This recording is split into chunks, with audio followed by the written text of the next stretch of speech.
Hello everyone and welcome to F1 2016 Career Mode for round 20 of Season 2. It's the Brazilian Grand Prix and we are here for Season 2, Episode 41 of this Career Mode.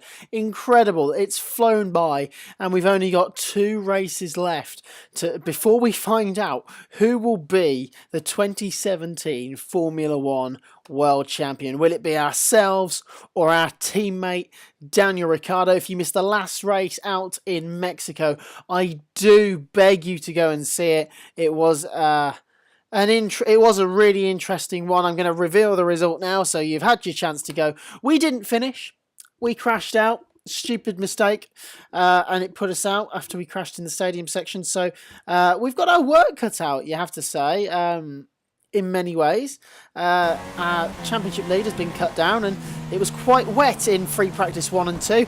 And as you can see, we had a massive moment on the exit of turn 3, and somehow we managed to hang on and didn't concede any damage at all. And you can see there's some breaking news coming up as we're about to get our quali goals. Hi, how are you? I'm just passing on your qualifying goals for this weekend. So as you can see, third or higher, beat Vettel, our rival, and beat Ricciardo. But you can see there the breaking news on the bottom of your screen. In free practice 2, Daniel Ricciardo and Jenson Button had an altercation on track. I didn't see it in the replay cameras. I have no idea what it was. But it means that both of them have picked up grid penalties now, which they will carry into qualifying, which is not what Daniel Ricciardo needs when he's trying to cut down our championship lead. I'm now going to send you over to Crofty for qualifying for the Brazilian Grand Prix. Welcome to Interlagos, Sao Paulo. We hope you're enjoying your Saturday afternoon, and we hope you'll stay with us for today's qualifying for the Brazilian Grand Prix. So you can see it's a pretty wet Brazilian Grand Prix qualifying. We are here in qualifying 1, just coming to the end of what was our best lap. We started off on full wet tyres, and we were the quickest car on full wets. We've now gone on to the intermediates, and we're about to cross the line. We're up on our delta time, and we do go fastest, but we do, in fact, lose a couple of positions in the last couple of minutes, 4 tenths off the pace of our teammate. But even still, we're looking quite comfortable in these conditions. The setup we've got is working quite well in these wet conditions. It is going to be dry for the race, and as you can see in Q2, the whole session has been wet, apart from the last 2 minutes as the DRS is enabled, and we're now qualifying on the medium compound tyre, hoping that everyone else is just going to stick with their intermediate times, and we can just kind of put in a good lap on the mediums, go fastest, and have a and just start on this tyre for the start of the race. We haven't started on an offset tyre for quite some time, and it does work in our favour. We are 4th fastest because a few guys qualified on the soft compound tyre, but even still, it's a good time, and we are through into Q3, and we're just coming to start our quickest lap in qualifying 3. We're already P3 in the session. This is our best lap in the session, so I'm now going to let you sit back and let you enjoy what might be my best ever lap on F1 2016.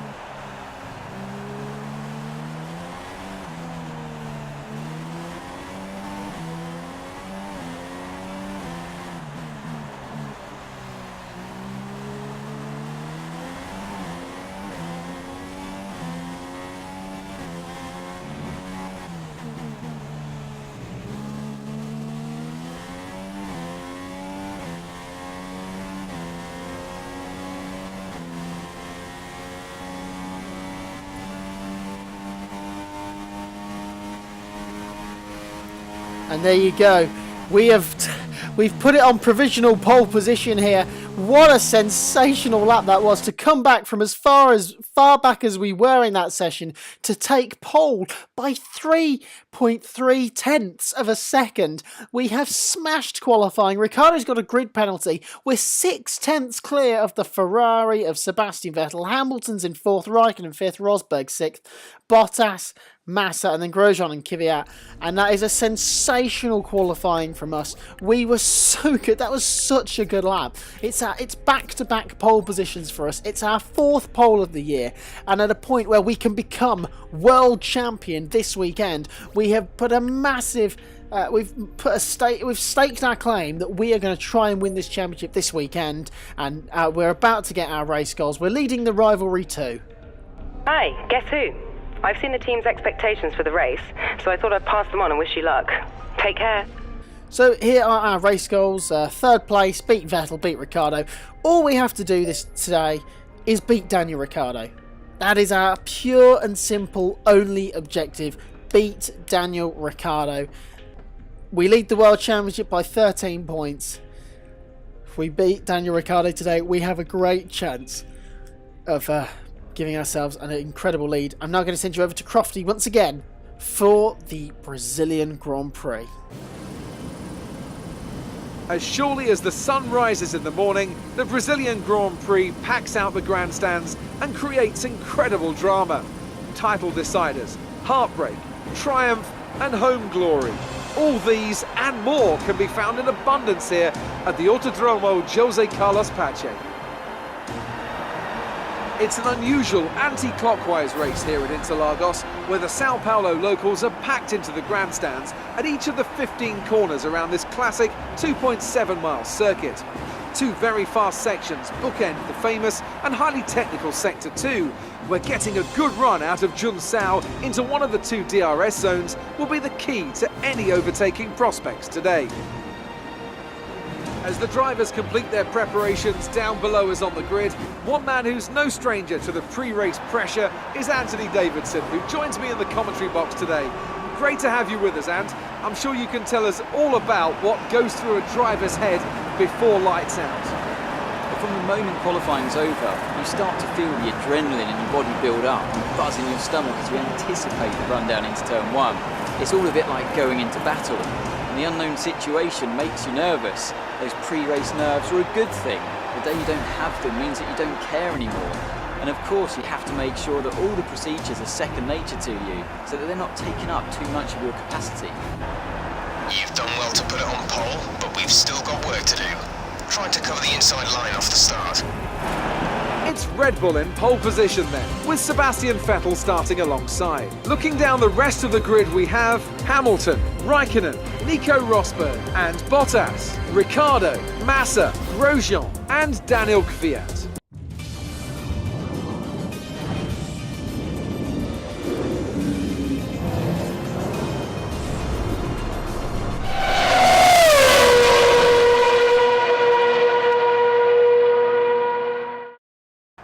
Right, so here we are on the grid of the Brazilian Grand Prix.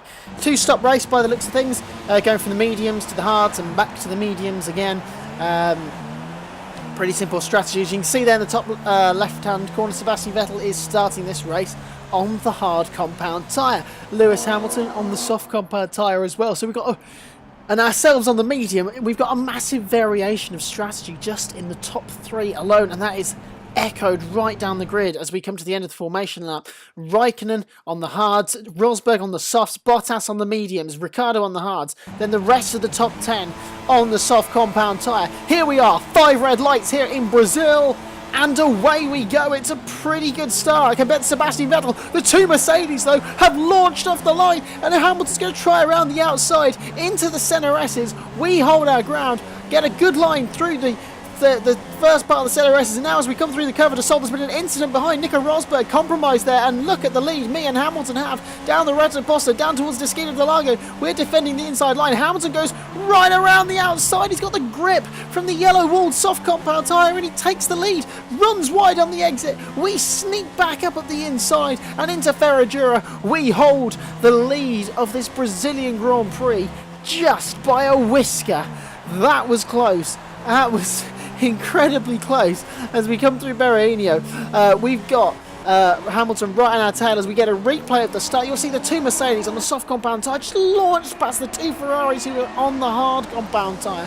And Hamilton had a great start. Is that Vettel and Rosberg side by side into the center S's, and then they just it's really weird. Rosberg just slams the brakes on the exit of turn 2 and just causes a massive hold up and a huge traffic jam. As you can see, Hamilton then tries around the outside into Desquita del Lago, goes right around the outside. We thought we were going to shove him out wide, didn't quite do it, and he just gets onto the exit curb, lifts off the gas and gives the position back to us. And you'll see on the replay here, Mercedes looking very feisty in the early part of this race. It's been a while since they won a Grand Prix, and you can see Hamilton right in behind us. We'll get the slipstream as it gets a decent line through the Curva de Sol, down onto the Reta Posta, and now as he's in the slipstream, you can see the Mercedes got good top end speed. They've still got a very good power pack in that car, and he brakes later than us, to be fair. Goes around the outside, uses the grip of the soft compound tyre, hangs it around the outside of Desquita del Lago, runs onto the exit curb and just lifts off the gas slightly to not drop it, and it allows us to sneak through in towards Ferragura.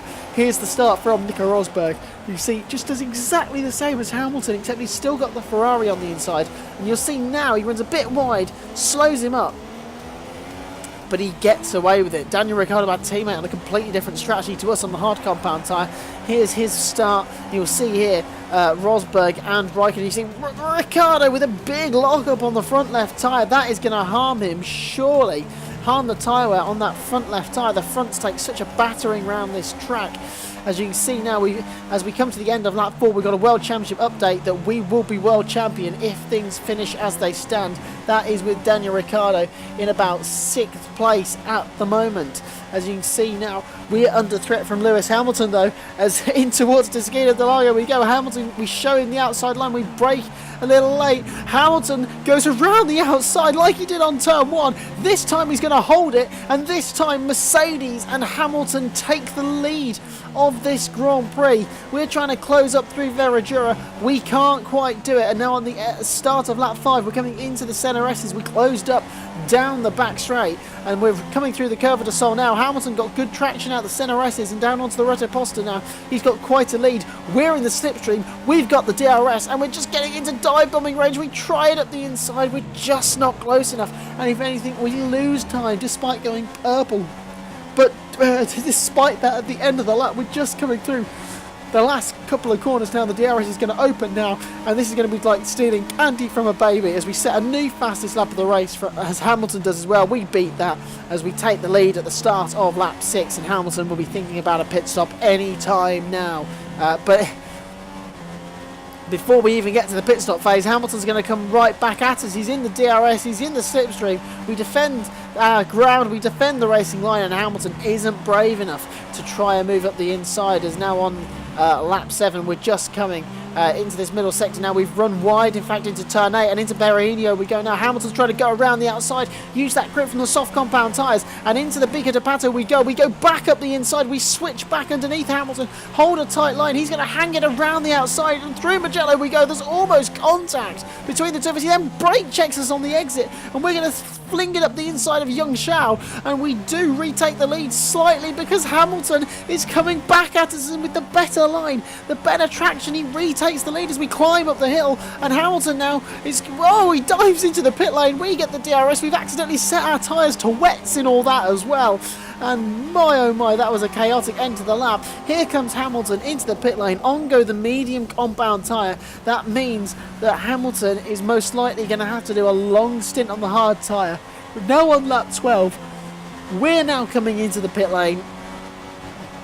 We were losing a bit of pace. We took the tyres as long as we need to do. We're just going to do three 12-lap stints on mediums, hards and mediums, and that is our strategy for today. The mediums will do 12 laps. On go the hard compound tyre to get them out of the way, and we can end then on the mediums, because Vettel and Ricciardo are most likely going to be ending on the mediums, doing a contra strategy to what we're doing. They'll just go hard, medium, medium, or maybe even run the soft tyre at some point if they're brave enough, as we nearly crashed coming out of the pit exit. And you can see there is Lewis Hamilton. Hamilton has jumped us with the undercut, but now on lap 14, Daniel Ricciardo is coming into the pit lane to get rid of those hard compound tyres. No reaction from Ferrari just yet, so did that lockup harm Daniel Ricciardo a lot more than we thought it did, as we're now in the DRS zone of Hamilton. We're flying at this stage of the race. The hard compound tyre is working a treat for us. We're miles quicker than Hamilton on the mediums, so don't really know what's happened to Mercedes. They're not that competitive when they're not on the option tyre, and we take third place and the net lead of this Grand Prix back into our own hands. And as you can see now on lap 18, the first of the Ferraris in, Vettel is in, soft compound tyres for him as well, and now Kimi Raikkonen is making his pit stop as we cross the line at the end of the next lap, the start of lap 19, and we are up into the lead of this race, as now on the same lap we're catching Felipe Nasr at his home Grand Prix. Doesn't want to get lapped, clearly. He's holding up a treat through Perugino. Pity's sake, make him go. I mean, what do you want to know? Because it's a weak track, it's difficult to pass, you lose behind another car. I mean, it's ridiculous. You see, even through the Bica de Pato on the exit, we get held up by Felipe Nasr, who's causing us all sorts of problems at the moment as we're going offline. We're all over the place. We're too busy looking in our mirrors to see if we're going to get overtaken by a lapped car. It's an absolute joke. Just back off, Nasr. You're not fighting for this race win, and in fact he is about to dive off into the pit lane. We're looking behind to see how much time we've lost, because Daniel Ricciardo is now up into second place, and we've got onto the grass into turn 1. What have we done? Vettel sets a new fastest lap of the race. We're skating across the runoff area, come dangerously back on into the Curva de Sol, and look who's right behind us. It's our teammate Daniel Ricciardo. As we come down the Reto Posta, Ricciardo pulls out. I think he might even be in the DRS zone because of all that. He goes around the outside into Discretos de Lago. We shove him out of room. We learned our mistake from Lewis Hamilton, and we hold on to the lead of the Brazilian Grand Prix. You can see on the replay, we just went a little bit too far to the right, got caught onto the grass, and we just couldn't slow the car down. The car came out wide, grass on that right front and right rear tyre. We couldn't turn in. We had to sort of find a route back onto the track in the Curva de Sol. You can see the car on the right hand side bouncing across the runoff area, and Ricciardo couldn't believe his luck as he came round the Senna S's onto the Reto Posta. He's in the DRS zone, and look at that, we're just having to defend. Ricciardo just holds his line round the outside, puts the frighteners on us, tries to go around the outside, and you can see there we gave him space, but not a lot of it. And now on lap 21 we are having to defend like crazy through Ferradura. Ricciardo sticks his nose in. We're scared to turn in on him and chop him, so we give him the space.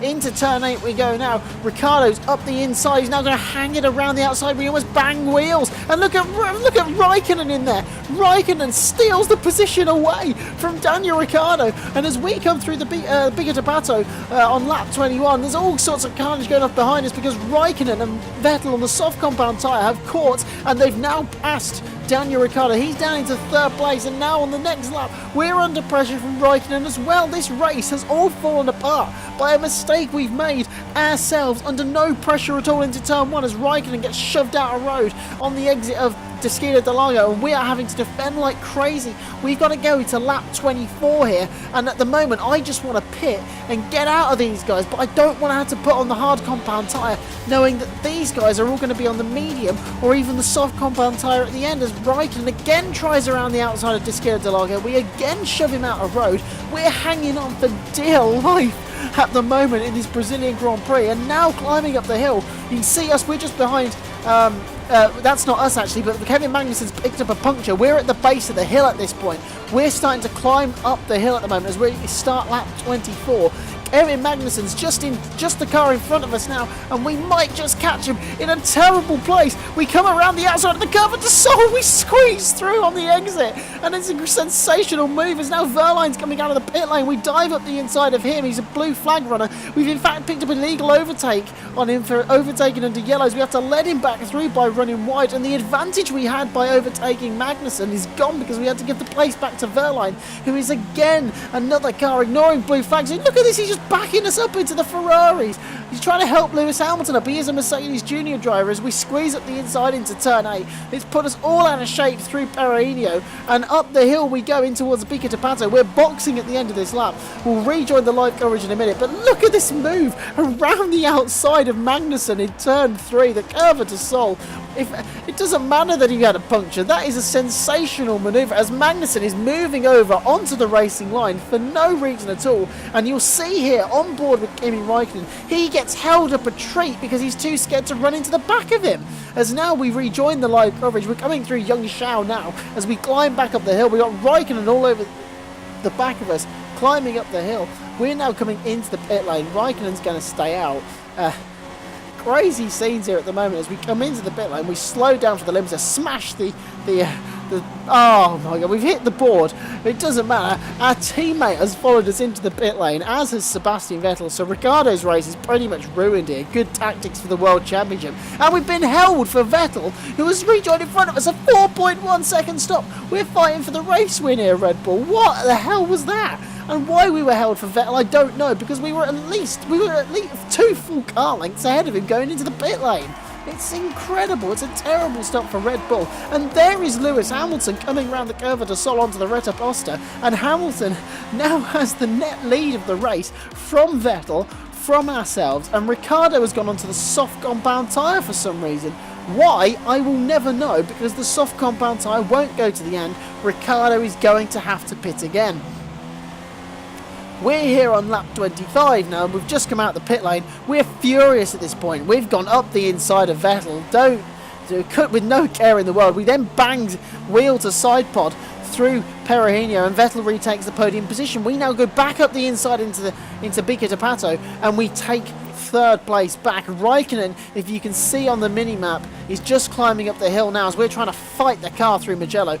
Through Young we go, and Raikkonen is just coming into the pit lane. He's in the pit lane, in fact. I was looking at a lap car, so Raikkonen's in the pit lane, and he's already coming out of the box. We're climbing up the hill, and we're trying to catch Lewis Hamilton. We're under pressure from Raikkonen's teammate, Sebastian Vettel, but we're now in the point where we're closing on Hamilton. As we start lap 26, we look in the mini-map now in the bottom left-hand corner. I don't know if you can see, but Raikkonen is exiting the pit lane now, and he's, in fact, rejoining the track now, and is miles ahead. You can just see him in the distance. That's Kimi Raikkonen as we're getting past Lewis Hamilton. So we are now a legitimate P2 in this Grand Prix as we go purple through the first sector split. Hamilton's giving us a bit of push and a shove through the exit of Toscana de Lago, and we are now chasing down Kimi Raikkonen as on lap 27. We've got a couple of laps in front. We are pushing like crazy. We're pushing the tyres to their limit. We are gambling on struggling with tyre wear at the end because we've got to get track position on Raikkonen. He's on the same tyre compound as us, so we can catch him. We are quicker than the Ferraris in this race. We've just thrown it away with a moment of stupidity in turn 1 in the middle of our second stint. As we open the DRS now, Raikkonen's in fact catching Esteban Gutierrez in the Haas. And in fact, this is going to work out nicely for us because Raikkonen's going to catch the Mexican right in the middle sector where we've been held up time after time. And through Ferragura we go now. Raikkonen gets held up massively dangerously by Gutierrez, who tries to take us out through Ferragura. What is he doing, honestly? As through Perugino we go now. It doesn't matter though, as despite nearly getting taken out by Gutierrez, we have gained time on Raikkonen, and we're now catching him through Bica de Pato. We've just got much more speed in the low speed corners. Our car's got more downforce on it than most of them, so we've been dominant in the middle sector, whatever the conditions. We've been brilliant through there, and we have been struggling on the exit of Zhengzhou, and up the hill we climb. This is alright. We will start to close on it now because we're in the slipstream, and as we're getting to the top end speed, the DRS is going to open now, and you'll see we're going to gain and gain and gain and gain and gain on Kimi Raikkonen. Over the line we go to start lap 30. We do have a look at the inside. We go for an audacious move. Raikkonen gives us the space. We're going to hang it around the outside of the ZRS as we understeer wide. Raikkonen gets compromised through the curve of the Sol, so it doesn't affect us too badly. Opening the DRS now, we flick to the inside down the Retta Posta, and we retake the lead of the Brazilian Grand Prix. Move over slightly to get a better turning point for Toscana de Lago. Run wide on the exit, and now we have the lead as Ricciardo pits again on lap 31. His race is over. He's fighting for about 6th place or something now. A stupid gamble by Ricciardo. He should have gone to the mediums. This might compromise him in the World Championship, and at the moment we are in World Championship position, but Raikkonen's got something to say about that because he's going up the inside into Toscana de Lago. He's going to shove us out wide on the exit curve. We can't quite hang it around the outside, and we're down into 2nd place. Can we brave it up the inside of Ferragura? We almost do. We make contact with the back of Raikkonen, and he has the lead as there's a yellow flag out, and this is why Kevin Magnussen's coming through Mugello, and look at that, he's been taken out by the Manor, and Kevin Magnussen's day just gets a little bit worse as we now hit Raikkonen through Bica de Pato. We're just losing our head slightly here. We're just getting a bit hot-headed, and there's Magnussen rejoining the track. Raikkonen doesn't hit him. We don't hit him. Vettel doesn't. We're too busy looking to see if Vettel hits him, and that's put Raikkonen off into the distance and put us into the clutches of the German who we were challenging for a World Championship last year. Is down the Reta Posta we go into Interlagos. Around the outside goes Vettel. We try and squeeze him out on the exit, but he's just about hanging around the outside. We clamber over on the curb. He hits us onto the grass as we head into Ferradura, and Sebastian Vettel. Well, we've been very aggressive battling Seb in the past, and he's giving us a taste of our own medicine as we go around the outside, across the pit straight, go purple in the final sector, get onto the grass into turn 1, get away with it a little bit this time. It does compromise us through the centre S's. We've just got 3 laps to go in this Grand Prix. We're already on chewing through these tyres, but we should be okay as we come down the Reta Posta. We're having to go defensive, are we? But Vettel flicks to the inside quicker than us as Ricciardo sits a new fastest lap of the race. Vettel up the inside. We hang it around the outside. We're on the exit curb. Can we squeeze around? We just can't quite do it. And Sebastian Vettel hangs on to second place. Raikkonen is just in the distance. If we can get clearly past Vettel, the win is still on and the World Championship as we go up the inside into Pico de Pato. And now can we start to fight for the win and the World Championship again? Through Mugello we go. Vettel all over the back of us. Now on lap 34, we're under pressure again from Sebastian Vettel as we come down the Reta Posta. Again, he's going to flick to the inside. We just don't. We're too scared. He's so close to us. We don't want to chop him off as now we have contact with Vettel. We've been shoved out wide through Tesquina del Lago, and Vettel has gone, and that was the sign for me to just settle for the podium and just take the third step and the championship points over Ricciardo as we now climb up the hill. Hamilton has caught up to us as well as we backed off from Vettel and the battling with him. It's put Hamilton right on the back of us. Up the hill we go. He's in the DRS zone. We can't afford to lose the third step on the podium. We don't. We're third. It's a good haul of points here today. Good. Thank you, guys. Kimi, great job. Well done.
So then, it's time to see how this result affects the Drivers' Championship. Our current points leader extends their lead at the top of the championship after a very good result here today. Now then, Anthony Davidson, who was your driver of the day? Well, I think it has to be Fernando Alonso. What a race. I am absolutely knackered after that. It's been a long time since we had a commentary quite like that. That was an incredible Brazilian Grand Prix where Kimi Raikkonen was triumphant. Sebastian Vettel was second. It's a Ferrari 1-2. We are third. Hamilton is fourth. Daniel Ricciardo is fifth. We gained 5 points on Ricciardo, who managed to get past Nico Rosberg, who finished a disappointing sixth in the end. Valtteri Bottas was seventh with Hülkenberg eighth and Sergio Perez ninth. Both Force Indias were knocked out in Q2. And Felipe Massa is 10th, having started 8th. Kudos to Rio Haryanto for finishing 11th, having started in 14th place, despite the fact he was about 14 seconds off a point. But a disappointing day for Mercedes, you have to say. They had a good chance of getting a double podium at one stage. But we extend our lead over Ricciardo to 18 points. And here is the championship breakdown going into Abu Dhabi. I will reiterate this in the Abu Dhabi Grand Prix video when that comes out. But we'll go through it now. For us to become world champion, we pretty much just, if we finish in the top 6, we are guaranteed to become a 2-time Formula 1 world champion. Should Daniel Ricciardo, if he wants any chance of becoming world champion for the first time, he must finish in second place. I need to check the count back because I'm not sure, but at the moment he needs a second place and with us out of the points if he wants any chance. Otherwise, if he wins the Abu Dhabi Grand Prix, we have to be 7th or lower for Ricciardo to become world champion. So the easiest way to remember it is, if we are 6th or higher, we will become Formula 1 world champion. We will retain our crown. So we have a great and exciting Abu Dhabi Grand Prix coming up, which is something that is going to be incredibly exciting, and one that I cannot wait to get recorded, get commentated, get edited, and bring that out to you guys. I think we're drawing the rivalry with Seb now. There's the career score. The driver position is looking good as well. As we open up the laptop, and yeah, we're purple, everything. And look at that, another trophy to add to the cabinet. 4 times we have not been on the podium. 2 of them have been DNFs. The other 2 were 6th places. If we have any of our record from this year, apart from Singapore or Mexico, in Abu Dhabi, we will be world champion. And look at that, to only lead it by 18 points, and the consistency we have had this season shows how strong a teammate Daniel Ricciardo has been, how hard we've had to fight for every single point, and I cannot wait for the Abu Dhabi Grand Prix video. If you enjoyed this, like, share, subscribe, and I'll see you next time. Goodbye.